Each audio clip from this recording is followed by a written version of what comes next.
the Higurashi when they cry.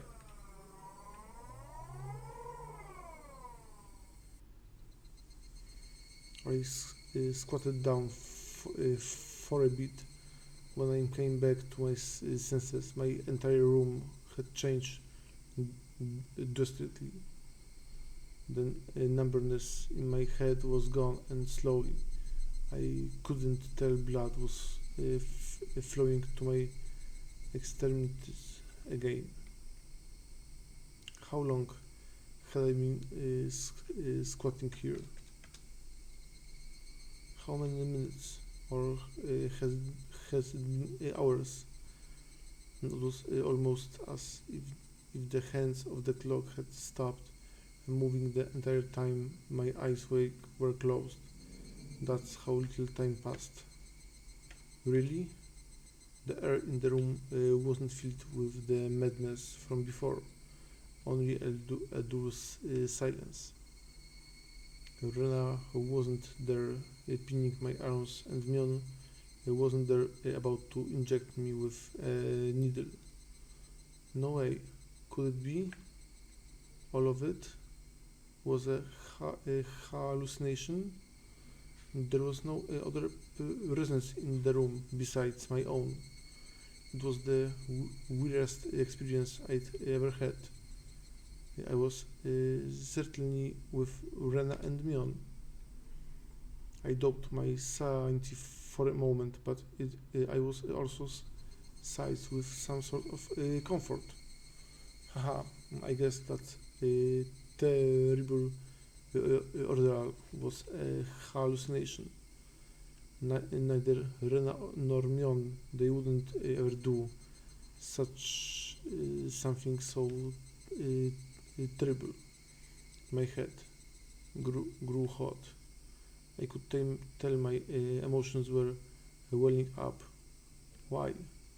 That wasn't the reason to cry. Why? It was sorrow. Why was I sad? I don't understand. I don't understand. Kind to everyone, not discriminating against age or gender. Mion. That Mion was sprawled by the window in a unnatural pose. Blood stained her a deep red from her head down to her chest. The bright Christmas smeared on the walls. That splatter had undoubtedly came from Mion.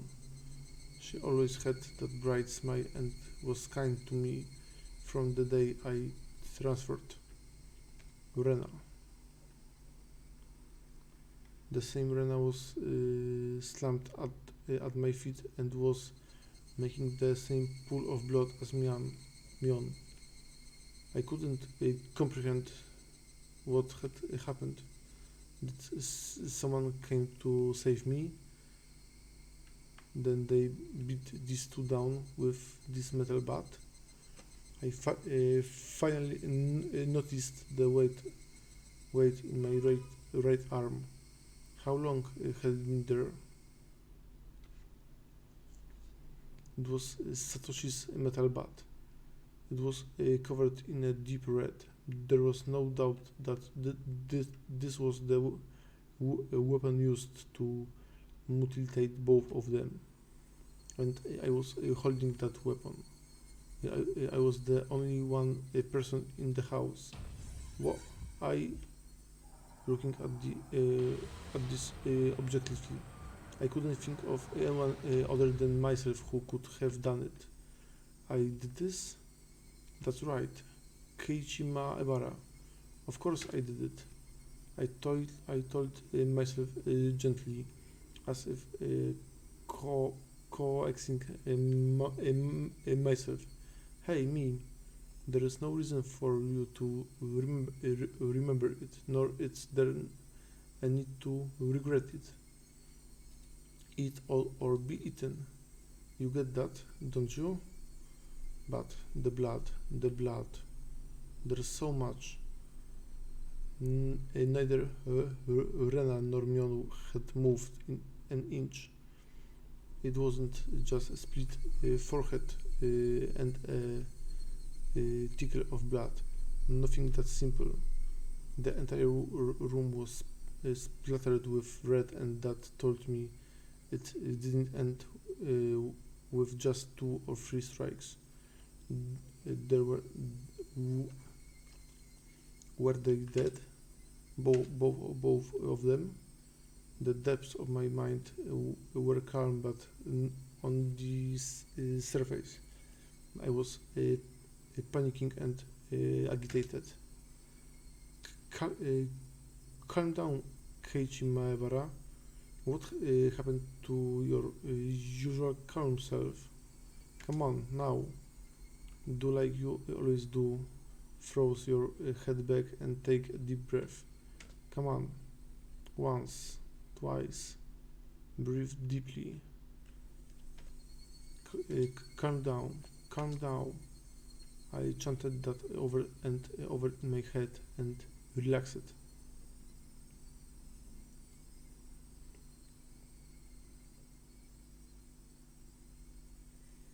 Color came back to my vision and smell reinfused the air. At the same time, I remembered what happened when I blacked out.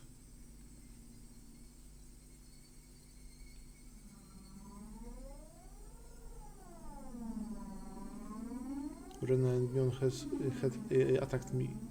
They were about to inject me with whatever caused the same symptoms as Tomitake-san.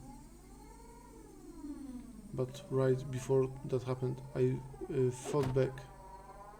I twisted my whole body and threw Rena as she was pinning my arms.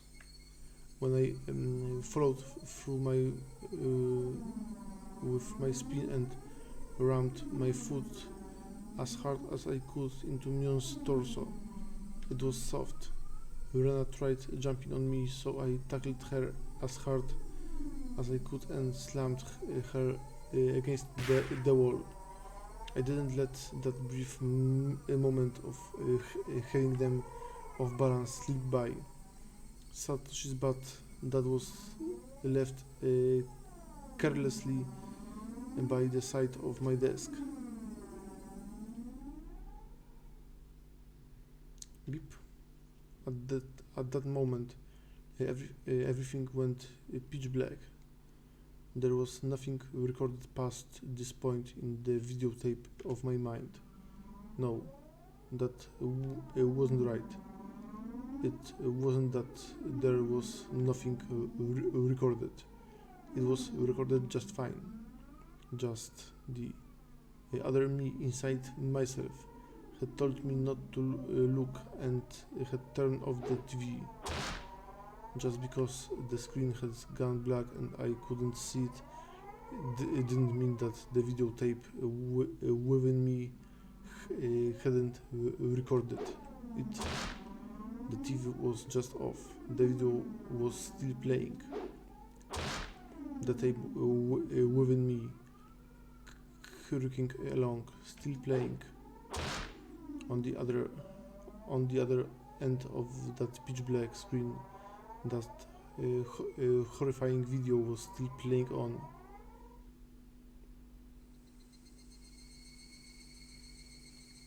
Compared to this, the scene right before my eyes was still so difficult to take in. There was blood splattered everywhere on the walls. The two of them in these unnatural poses. Not a sign of movement from them. I couldn't even tell if they were breathing.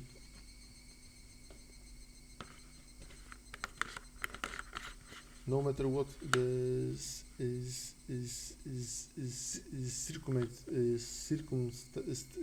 circumstances were, my friends, these girls I had attacked them. I may have even killed them. But if I hadn't done this, I would have been one done for. But balancing that out and imaginary scale, it felt odd that I'd even feel bad about it, even if it was a bit excessive. This was just justifiable self-defense. The proof was all here. The two of them collapsed here in Mion's syringe. Mion's syringe filled with some unknown drug would certainly solve the mystery surrounding the incident with Tomiteke-san. And from the fact that both of these two were involved, they'd be able to pick up the criminals one after the other. Still, I might be suspected for this, but that was just fine. Anyway, now this should be a police affair. This wouldn't fade into the darkness like Rena's past incidents. As long as the police were involved, that should bring this to a close. They probably revisit their investigation on the chain of incidents. And Oishi-san would definitely get to the bottom of it. Meaning my wish of not wanting to die, of wanting to know the truth, that would be the fulfilled in this most basic form. It was all the matter of time now. The doctor Rena called should be getting here soon. I'll confess everything to him. I needed to contact Oishi-san. At that moment, I remembered. Besides the doctor, a manager had been called. It was easy to imagine that they were someone deeply involved in the incident, judging from Rena and Mion's conversation. The arch in my chest caused the gruesome deed I'd done dissipated rapidly. It was not over yet. This place was no longer safe. Stay calm, Keiichi Maebara. It's not over yet. I need to live long enough to tell the police of this incident. At that moment, I felt like I heard someone's voice from outside. Since people were speaking, it must mean there was more than one person. I moved the curtain ever so slightly and peered outside. It was a bizarre sight. About 4 or 5 grown men were all gathered at the gate. They were very much resembled the 2 men who had assailted me at the dam side today. These 2 might even be among them. There was one person there wearing a white coat, but he didn't look like a doctor at all. My gut told me he was in disguise, only posing as a doctor. That guy would probably ring the bell and get me to open the front door. Pretend to be a doctor to get me to open the door, and then the rest of them would all rush in advance. At that moment, I saw the car parked behind the man, and my heart nearly skipped a bit. The white van. No mistaking it. That van, the one that had tried to run me down. The man in the white coat entered the gate and headed towards the front door. The rest of men hid in the bushes and watched him. I probably couldn't pretend that I wasn't home. Undoubtedly, they just break the window and enter. I needed to get out of here somehow. Then use a public phone to contact Oishi-san. Then meet up somewhere. First of all, I need a weapon. Then shoes. But before all of that, there was one thing I need to that I had to do. I had no intention of dying. I'd leave and reveal the truth about the nonsensical curse of Oyashiro-sama. But what would happen from here on, regardless of how determined I was, may bring about my demise. And that was why. There was one thing more important than getting out of here now. I need to get to the clock and quickly and take down the note hidden behind it. The tape was sticking to it fast. It'd be fine if it was torn a little.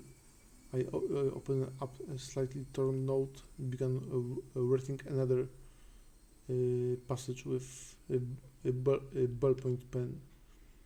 If I wasn't able to inform Oishi-san, then the only thing I could rely on was this note. I'd never thought a piece of torn, college-ruled notebook paper could be this reliable before. I had no time. I only write what I knew right now. I need to leave some sort of information that would lead them to uncover the truth. Rena and Mions are conspirators of the perpetrators. This was an undeniable fact. I still didn't want to believe it, but it was a fact. Anyway, I'd leave all the information that would help lead them to finding the perpetrators. There are 4 or 5 adults, and maybe more. They have a white van. This was everything I was able to see from the window. There may be more. Also, there was an unidentified person known as the manager. To begin with, the term manager didn't even mesh with Hinamizawa at all. If they were going to include the managers from the past incidents, then the only one is the construction foreman, the victim from the first murder. The very first victim in the chain of incidents, killed in lynching, his body divided into 6 pieces. His right arm was never discovered. The police should have confirmed that death, but Rena and Beyond did both call him a manager. They said manager. They wouldn't use that term to refer to someone who was dead. The police would never ever convince that someone who has disease could be involved. Could that be some sort of oversight? I don't know. But even if I don't know, it could be a big hint for Oishi-san. That's right. They needed to start fresh from the first incident. It was just a simple dismemberment, but the start of this string of mysterious deaths that would follow. So then, there must be something hidden there. Please reinvestigate the victim from the dismemberment incident. He's alive. His death should have been established after an autopsy. Logically, you would think as much. But was that really the case? Could it have been some sort of ploy that were able to deceive the police with? I shouldn't jump to conclusions, but he may still be alive. I had no time to ponder that right now. Oh yeah, there's something even more important I need to write. To Mitake-san death was from an unknown drug. That's right. That drug, it was irreplaceable piece of evidence. No doubt. Just by having this, everything would be uncovered. I couldn't just leave that vital clue lying on floor. This sitting is proof.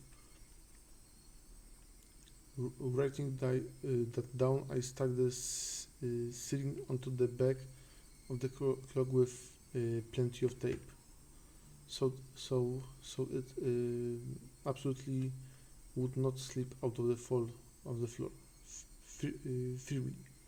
firmly. Ding dong, the bell rang. They were here. I couldn't write anymore, but even still, there was one last thing that I had to write. I have no idea why it has become like this. This may be the closest thing to be the truth out of everything I wrote on the note. If you are reading this, then I'm probably already dead. Though you may or may not find my body. If I was going to write out of everything that could happen, either dying from the curse or being demoted away. You, who are you reading this, please uncover the truth. That is my only desire. With this, my last will and testament was complete. It wasn't certain that I was going to die, but it was my fair plea, just in case. I folded the note, stuck it back onto the back of the clock, and returned the clock back to its usual spot. I couldn't help but pray. Oishi-san, if something happens to me, I leave the rest to you. After that, I gazed down silently at Rena and Mion. This was probably the last time we'd ever see each other. Rena, Mion, I really had thought all of us were friends. But why did it end like this? I never had any fun in my previous school. I only worried about standardized test scores, about if the school I hoped to get into was where I really wanted to go, or safety net. That was all I talked about. It was a dull life. The people I called friends were also my rivals in studying, in competitions, in personal records, and standardized test scores. Everyone here taught me how unhealthy that lifestyle was. This month was really fun, making a fuss over lunch, making a fuss over the club, making a fuss over the festival. Something hot began dripping from my face. Uncontrollable tears. I should have had no obligation to shed tears from them, but they wouldn't stop, even if they were after my life, even if they were trying to kill me. And everything that happened this month, I wouldn't forget it. Or could it be these happy days were all facade as well? Was it all trap, meticulously orchestrated up until today to ensnare me? Could it have been that I had just arbitrarily assumed that they were my friends? That it couldn't have been that case. Both Ren and Myeon, they really my friends. These happy days, there was nothing fake or unclear. Someone properly forced them to try to kill me, or their minds were taken over, possessed by a supernatural entity known as Oyashiro-sama.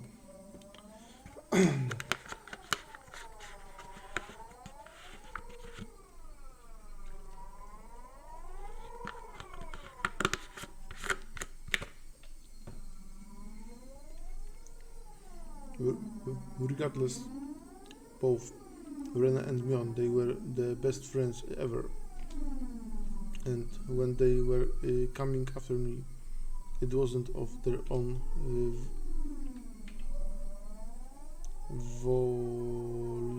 volition.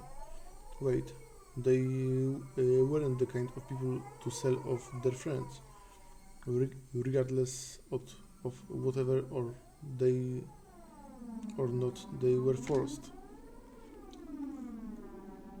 They were there's no way such a thing like being possessed by Oyashiro-sama could happen in reality. Then did the real Rena and Myeon came after me? What? What was I thinking? What a silly, dumb idea. Having beaten down both Ren and Myeon, I was still debating if they were the real ones or fakes. There was no real or fake, only the reality that was before me. Ren and Myeon were sprawled out of my feet. That was the only truth. I was only trying to twist the facts to my benefit, that I had beaten my friends to death. No matter how I planned it wouldn't change reality. Rena and Myeon were both dead. It felt like there was a crack in the dam of strange emotions I was holding back. It felt like my calm state, which was nothing more than a bluff, had wrecked, and in that opening, insanity was leaking out. I killed them. I killed them. Rena and Myeon. I killed them. The doorbell rang again. The unrelenting echo pulled me back into state of composure once again. I didn't have a moment to spare. Quickly, I need to get away. I didn't want to die. I would uncover everything after that. The identity of whoever or whatever had pushed me this far. Even if I had to drink mud and eat grass, I would survive. I would survive. I would definitely survive. I killed Rena for that very reason. I also killed Myeon. I went that far just to keep living, so I can die. For my sake and for the sake of the late Rena and Myeon. I have to survive. I ran towards the door and grabbed my shoes. The doorbell rang again, and as if to urge me on. Behind this single solitary door, they were there. Keeping quiet, I headed towards the kitchen, headed towards the back door. Before opening the back door, I put my ear to it and checked for people outside. No one. After I put my shoes, I opened the door slowly, so as to not make a sound. There he is, the back door. A piercing voice echoed out. That was stabbed through me, setting my hair on end. I had to run. Get out of here, Keiichi. One after the other, I felt stuff like rationale and intelligence. These things you use when you have time to spare split out of me. I didn't feel any pain from the branches crushing my arms and forehead. My autonomous pulsing heart also felt neither fatigue nor pain. My entire being just wished to live. There was nothing else it desired.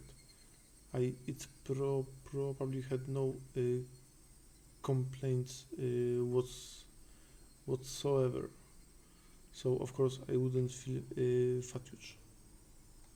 I just run, just recklessly rushing in the direction I was already heading. Even if nobody was chasing after me, I'd still be running like this. There wasn't a thought in my mind about where I was headed. Turning around, I felt a presence right next to me. That presence was, without a doubt, chasing me like my shadow. If I took even one misstep, I would be devoured. That's what I thought. So I didn't turn around. I didn't stop. I ran at full speed.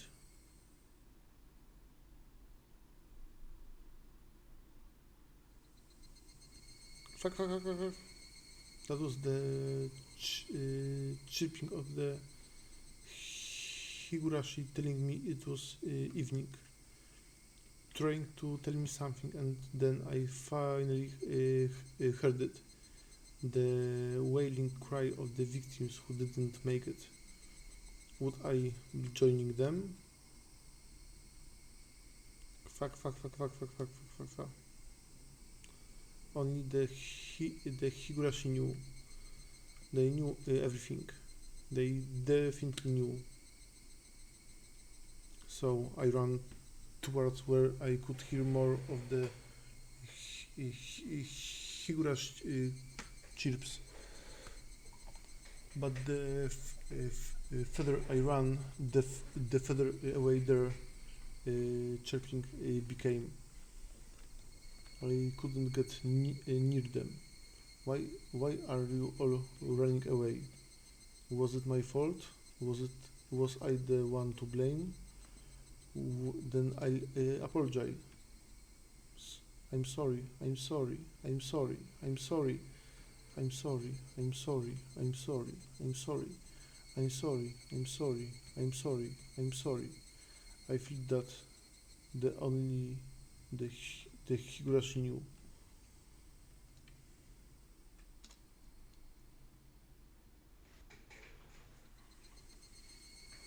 Higurashi, when they cry.